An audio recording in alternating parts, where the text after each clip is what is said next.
It was like a voice that just spoke and said, she's gonna be your wife. I was watching my wife, who didn't even know me, fall for me over time. And so God didn't tell me anything, so I didn't see him as a potential boyfriend or husband at all. I wanted to avoid him as much as possible. And I believe that God can write your story too. Hey everyone, and welcome to my channel. My name is Hunter, and today I have my wife Georgia joining me for a special video. Today we're going to talk about a little bit about our story. I wanted to, for a couple reasons. I feel like God really truly wrote our love story. I feel like it was written by the hand of God. Even to this day, we talk to people about our love story. We talk to people about how God brought us together, and people, even since the beginning, have just been shocked. They've been inspired. They've been encouraged. And so I wanted to make this one to hopefully encourage some people out there that are either looking for the one, waiting for the one, maybe think you found the one, or you just enjoy a good story. I know I personally, I've started to watch some people's videos on how God wrote their love story, and I've thoroughly enjoyed that. I think we're wired that way as humans to just enjoy people's stories. But anyway, so we want to share our story with you guys today. I think our story is super awesome in many ways because number one, we come from two totally different backgrounds and lifestyles and two different countries, right? Georgia's from Brazil, and she'll say a little bit more about that in a minute. And I'm obviously here from the States, and we just live two totally different lifestyles, but God brought us together for a purpose, and I think it's turned out okay.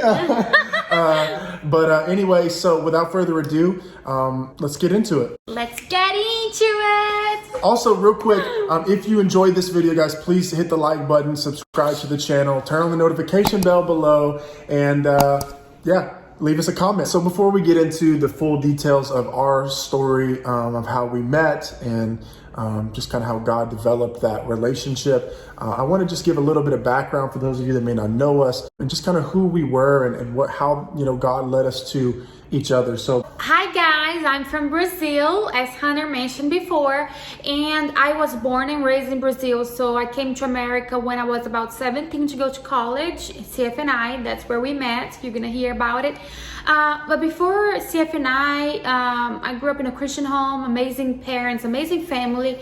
I always have the view of dating as just a very serious thing. I was not the type of girl who would sleep around or just give myself.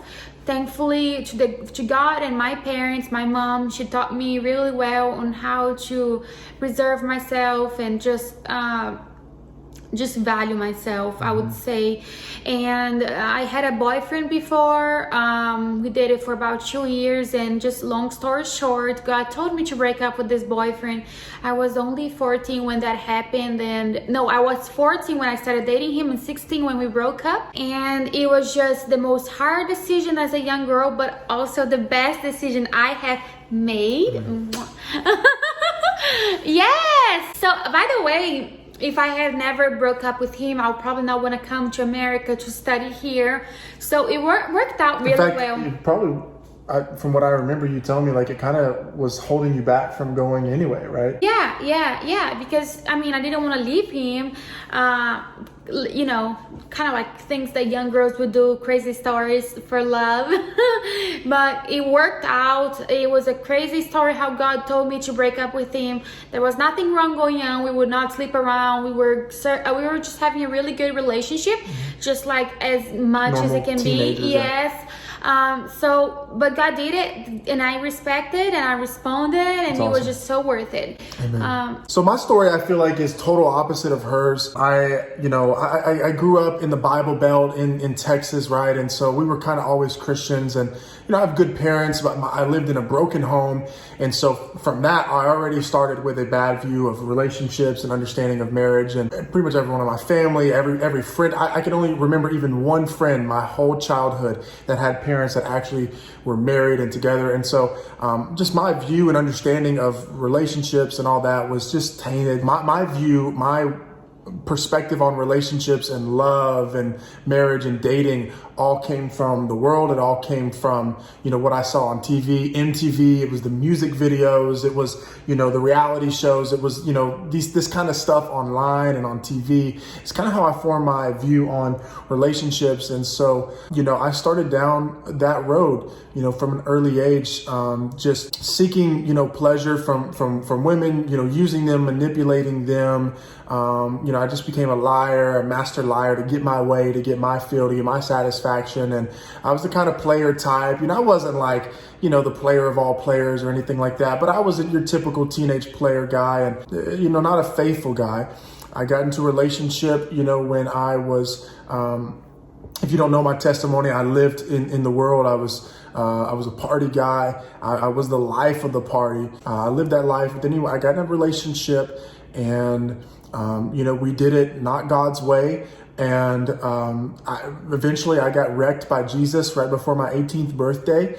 And that was one of the first things that he put his finger on in my life, was to surrender that relationship. Kind of the same as Georgia, except his was showing me, you're doing it wrong. You're hurting yourself. You're hurting this girl. You're hurting your testimony for me. And so I'm calling you to surrender. And so kind of like her, it was the hardest thing in my life that I had done up to that point, right? It's hard. It's a hard thing to do as a young person, to surrender a relationship to God, especially when you could see a possible future with someone, but I did it. And, right after that, I jumped into another relationship because I was young and I was still just trying to satisfy something in me that clearly couldn't be satisfied in another person, and it never will be. But I jumped into that. I wasn't ready. There was no peace. God's blessing wasn't on it. And it just ended up being a mess. And, we struggled with temptation and I just was not the man of God I needed to be for her at the time. It just became a wreck. And anyway, that got stripped away. And I remember after that, I prayed a prayer to God and I said, God, I don't want to date again. My heart's been broken. I was in a 2.5-year relationship. Then I just was in this one for almost a year. And I just can't take the heartbreak. I can't take the frustration. And so I prayed to God. I said, God, and I kind of made a vow. And I said, Lord, I don't want to date. I'm not talking about going out on dates, because I went out on some dates, right? If I'm being honest, but of course you did. Yeah, of course I did. But the truth is, I honored that commitment, and God did too. And I said, God, I don't want to, date, be with someone, pursue someone, unless I know beforehand that I'm going to marry them. And I'm not saying everyone should pray that kind of prayer, but I did. And it's a worth it prayer. It is a worth it prayer. It is a worth it prayer. But you have to keep walking with the Lord and be, listening to his voice and submitting to his will and his way. So that's kind of it. At that time, she moves to CFNI, right, which is a Bible college in Dallas, Texas, which is where I'm from.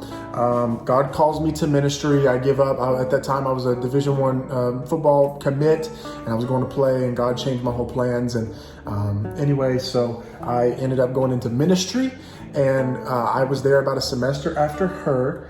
And so kind of share your perspective on, I don't know. I guess it's good to say two different perspectives, because you're gonna see that they're totally different. Totally different. It's so funny how one person can see one thing. I know, yes, it's totally different. And so I got to CFNI in 2015, January. Schools in Brazil starts in January, so that's why I began in January at CFNI. And just trying to adapt to a whole new country, trying to learn the language. I was not fluent. So trying to do so much at the same time. So it was just I was trying to be focused in school and just try to, just adapt to a new environment, everything, a new culture. And I was there for a semester, and then second semester comes by, Hunter comes in. It was a big deal in the school, this tall blonde kid, whatever. So everyone would talk about Hunter, and who cares, right? She's not an easily impressed person, Who cares? Which was part of the problem. And then, so she was the man of God of the school, the evangelist, and I remember everyone would be like, oh my gosh, who's this guy? And I remember seeing him. I actually don't remember seeing you this first time they remember seeing me, right? Right. So the first time that I remember seeing you is So the first time so this is kind of cool. The first time, so she doesn't remember, which kind of hurts. She doesn't remember the first time we met. It was actually, because that's what I loved about her. She was so focused on the Lord. But we met, it was like a 5:30 a.m. prayer meeting. And we went to a breakfast before, and a friend of mine just introduced, but it just was a casual thing. Yes. It was not like a hookup. It was just like, hey, this is my friend here. This is my friend Georgia. And I met her then. But even then, it was just kind of like, oh, hi. Yeah. And, you I don't remember. Yeah, I barely even remembered it. Yeah. But then a couple of days roll around. So to back up a little bit, my best friend before I got to CFNI, Jonathan, he told me, he said, bro, I had a dream last night that you met your wife at CFNI. And this was like a week before I went to go move in. And I was like, whoa, like that's kind of crazy. Like, okay, cool. And, at that time though, I was kind of just still trying to focus on the Lord and keep my heart on Jesus. I wasn't worried about that, but, I get to CFNI, and if I'm being honest, I start every godly girl that I have a conversation with, or I see across the room, and I'm just like, okay, Jesus, is that her? Is that her? and I was not a player. I was not trying to, mess around with any of them or get their numbers. I just was curious, like, okay, God, who is it? And so I would always bring it to him in prayer and just like, I don't think that's it. I don't think that's it. And then, so we met, and the next encounter that I remember, and I think it was probably your first or second encounter, was, do you remember what it was? It was when you were walking? So the second time, which was kind of my second time or third time, and it was kind of your first or second time. I think you had just passed by me briefly before that, but I was walking to the gym. So listen to this, guys, and this actually will end up playing a big part in our story. But I was walking to the gym after I had just, if I'm being honest with you, I just watched porn. I fell into porn. I was struggling with it, and I was walking to the gym just kind of in shame. And this girl walks out at the same time, and she says something. And so, yeah, tell the story. Yeah, and it was with the most pure heart. I wasn't trying to hit on him or anything. As he was coming out, he was walking and was going out of my door. So basically he was walking as I was coming out of my door. I saw him, and God gave me a word for Hunter. I don't fully remember 100% of what the word was, but I remember he had to do something with, you say it then. She said, and she had her English was so broken back then. And she just said, I just felt like God told me to tell you that he's purifying your heart for a really big ministry. Amen. And to me, it was crazy because I had just slipped up. I was this young kid on fire for God. I wanted to go change the world for Jesus, but I was struggling, right? Like a lot of people, I was struggling with pornography, and I walked by, and she gives me that word with the pure heart. And that was a huge blessing. And a big turn on. It makes me emotional. Okay, so that was kind of one of our. So after that, we kind of just walked real quick. I just learned her age. I learned her name. I think where you were from. Did we talk about it? You told me you were 17. I was like, what? You're 17? Like, how are you even in college? And because I was 19 at the time. And anyway, it was just real brief like that. I didn't even have any motives. Again, I thought she was beautiful, but there was not like anything I thought to it. You probably were just walking in shame at that moment. Yeah, like I was not even, I was probably just consumed with what she just said and what I did. And anyway, so that was kind of that real first encounter. Yeah. And then I think we just kind of, after that, it was just kind of nothing until one day. This is kind of when it all started though. And that's your side of the story though. Yeah. Okay, so go first. Yeah. So kind of what happens, this is when it starts all really starting for me. So the reason I'm kind of sharing more here is because I kind of had more of a background in all of this. Like this was the length of this story started with me and God a long time ago, and she kind of just submitted to it eventually. But so basically what happened is, so we had that counter, I kind of knew her. That was kind of it. I still had my eyes on some other girls, and but one day, a friend of mine, him and I, we had went out before class time to downtown Dallas, and we just were praying for people and sharing the gospel. And we were arriving back, and we were rushing. We were a little bit late, and this girl comes walking across the street. Of course, she was the only one because she's late to everything.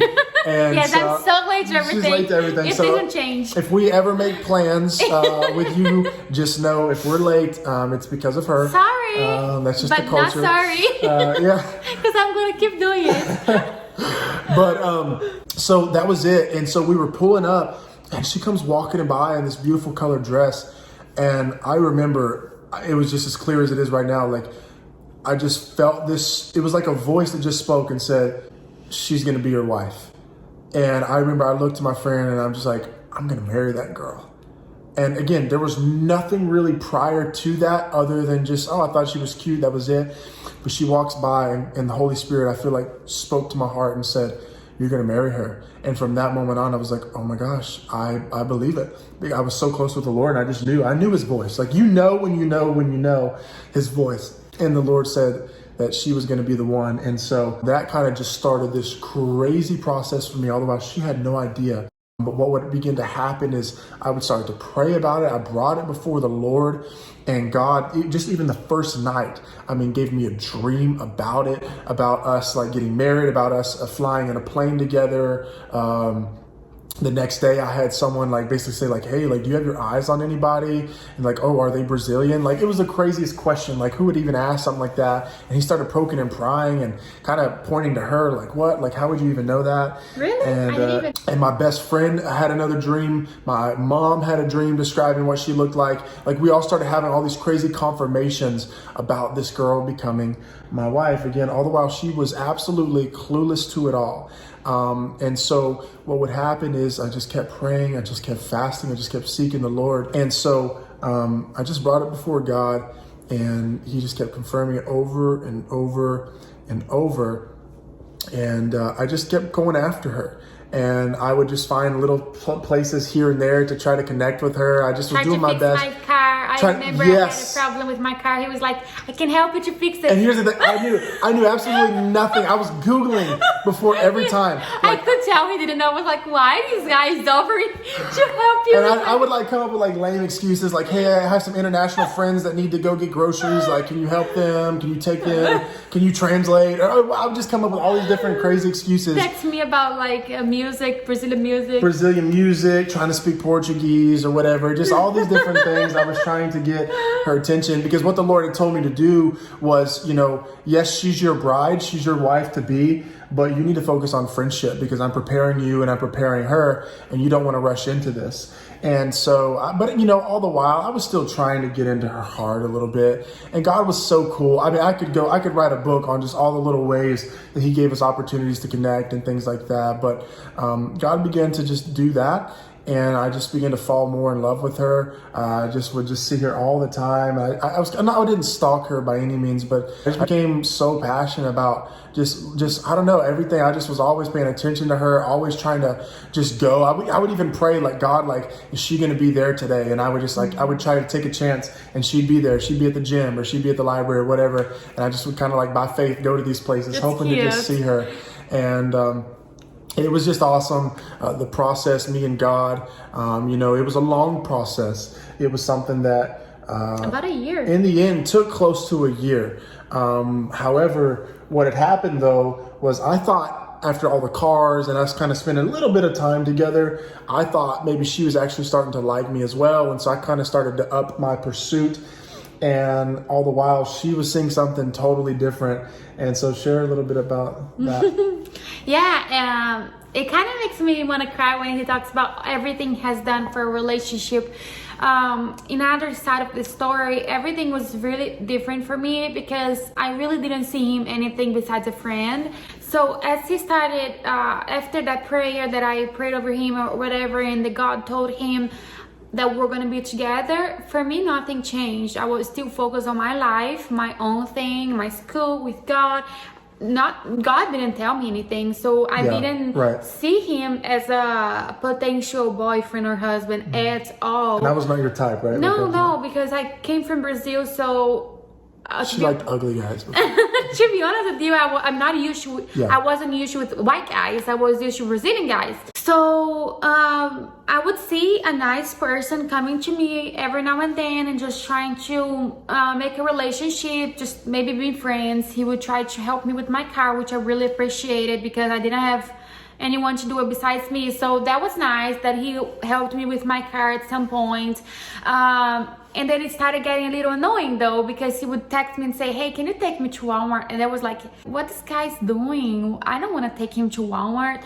So it kind of started getting a little annoyed, because he would make excuses to do things together, and I'm just like, why?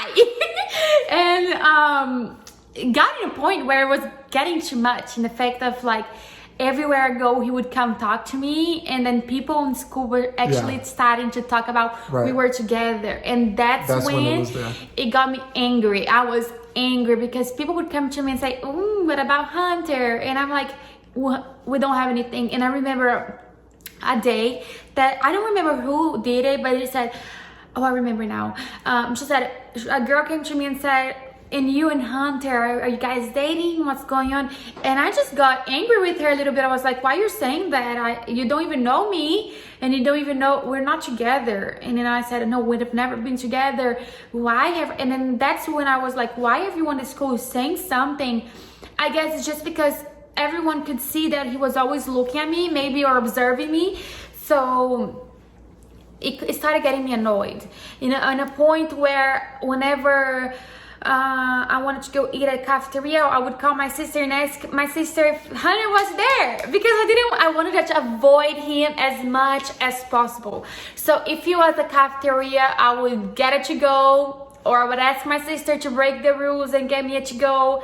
But I was trying to avoid him, because I felt like... Because she was running from the will of God. Like Jonah in the whale, he was running and God got a hold of her. Yeah, I guess. I did not hear anything from God back then, so I do not take responsibilities. Until I got to a point where I felt like I needed to have a conversation with him and explain that maybe he thinks I'm just friendly. Yes. Because you were just like a sweet person. Yeah. And so I took some of the signals wrong. Plus culture. I come from Brazil, a very warm culture. Yeah. So I thought maybe he's confusing me being nice to him than liking him. Plus Hunter, grew up as a football player, so he was probably used to have a lot of girls coming after him. So he probably didn't understand what it is, a girl not wanting him, maybe. Yeah. So, and plus everyone in the school loved him. So he was the most wanted guy, I would say. So one day I decided that I had to sit down with Hunter and just let him know, hey, I really don't like you more than just friends. So I saw him at cafeteria, and he was obviously trying to be around me and trying to make conversations. And I was just like, that's a great time to talk, because we're here and I'm sitting down eating.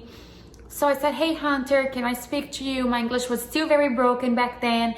So with the little English that I knew, I just said, I don't know if you understand me, but we're just friends.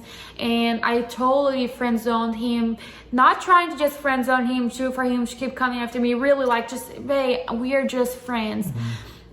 And I remember seeing tears coming out of his eyes. That was kind of like heartbroken, but at least I got my word out. And I told him, I was honest to him, because I felt like if I didn't tell him, I was playing with his heart, because at that point I knew he liked me. So I really needed to say that to him. So after I said that to him, in my mind, I was like, okay, now he knows, now we can actually be friends. And actually it felt liberating to me to be able just to say, hey, we're just friends. So do you want to say yourself? Yeah, so when she said that to me, like my heart broke, because here I am. I've been contending and praying for this and believing for this for a while. And I thought I was seeing some breakthrough. I thought, okay, God, you're finally bringing it to pass. And she says that, and I'm just like broken. And I remember I had a friend there that day, and we just sat in my truck and talked and cried. And I went back to my room that night, and I just began to pray. And it was like God gave me this, like, it was like a vision. It was crazy. And this picture of we were both sitting down across from each other, but we had a mirror in between us. And I could see her, but she couldn't see me. And she was putting on makeup and getting ready for something, for some like big day. And the Lord showed me in the picture. So like when she had finished doing her makeup and she sat it down, right, the mirror dropped between us and she could then see me. And from that, I felt like he told me, when she's ready, she'll see you. And so I realized, God still had some preparation to do in me and in her. And so I just was more patient. I continued to pursue a friendship. Long story short, the Lord opened up that door one day because we had just become friends. We'd start to hang out a little bit, and we went bowling with some friends. Yes, because there was a girl, and I'm sure she was very used by God. She was my roommate, my friend, a Brazilian friend. She really wanted to hook me up with Hunter, like so much. So she made plans with the boys to go bowling, and we were both bored in the room. We didn't have anything to do. And they were actually going to the movies, and I said, no, Camille, let the boys go to the movies. Let's go bowling as two.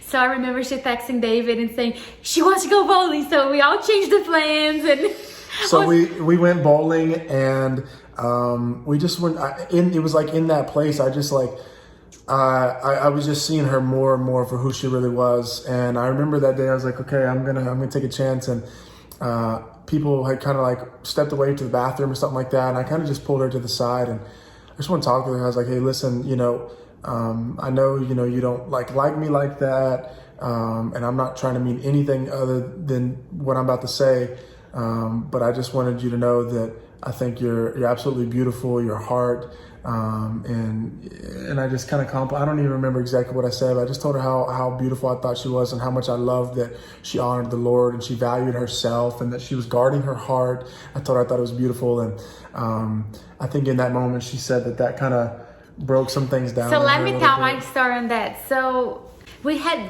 a lot of fun that night bowling, and he pushed me aside. I remember what dress I was wearing. I was wearing a red dress, and he told me something that really touched my heart that day, and that was something that I was just speaking with my spiritual father in the morning. Pastor Mike Massa, I told Pastor Mike Massa that whenever I date a boy, I want him to think that I'm beautiful for who I am inside, not only for my exterior. That was something that I literally just talked in the morning. And Hunter pushed me aside, and I could tell he was really nervous, and that was cute. He was kind of like shaky. And he said all those things, but the only thing that I really remember, he's saying that how beautiful I am for who I am inside.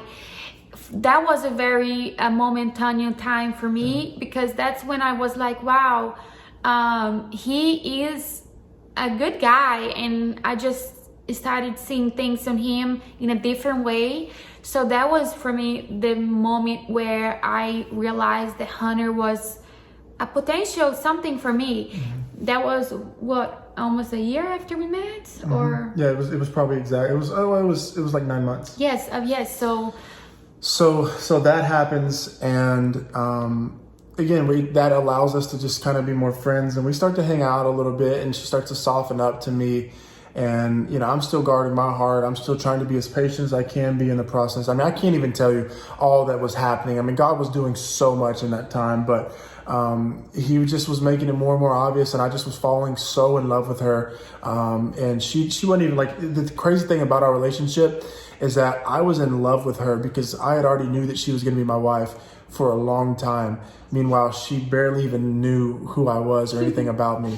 And I just was getting to watch her, and it was like I was watching my wife live out her life. I was watching my wife, who didn't even know me, fall for me over time. Aww. And so it was a really fun time, just watching God work in her and slowly open her eyes and bring her to me. And so we get to a point one day when I feel like we're starting to get not serious, but we were getting close to, I felt like, dating. Yeah. And I remember we went to hang out. I think I took you to my city or something like that, where I was from, and went to the lake, and we were just talking, kind of little deeper talks, and just talking about, do you want a perfect man, or do you want a man that you can walk out a process with, a man that you can grow with? I said, because I'm not perfect. And long story short, I sat her down that night, and that was the first time I exposed to her my pornography struggles.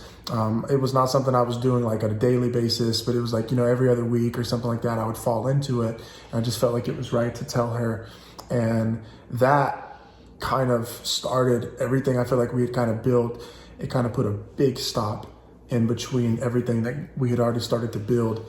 And I remember we kind of rode the whole way home in silence that night. She wasn't judging me or anything like that. I just was shocked. I grew up in a very sheltered home, and that was far away from something I ever struggled or knew someone that did. Mm-hmm. For me, being so sheltered, I just never knew that was a thing, to be honest with you. I know that may sound stupid to you because pornography, I know now it's so huge, but I just never knew it was a thing. So I was quite shocked. I know I wasn't judging him. Maybe I was because I was shocked, but I just, the word is shocked. Yeah, shocked. And so basically what happened there is, I remember, so that was exposed, and then, a couple weeks later, I exposed some more, like I was still struggling with lust and things like that. And I remember we sat down with my spiritual father, and she was at a point where, like, as we were getting close to dating, she's like, I don't want to set myself up for this. Like, I don't want to enter a relationship with someone like that's not because she was being hard, but she's like, I don't want to set myself up to be cheated on or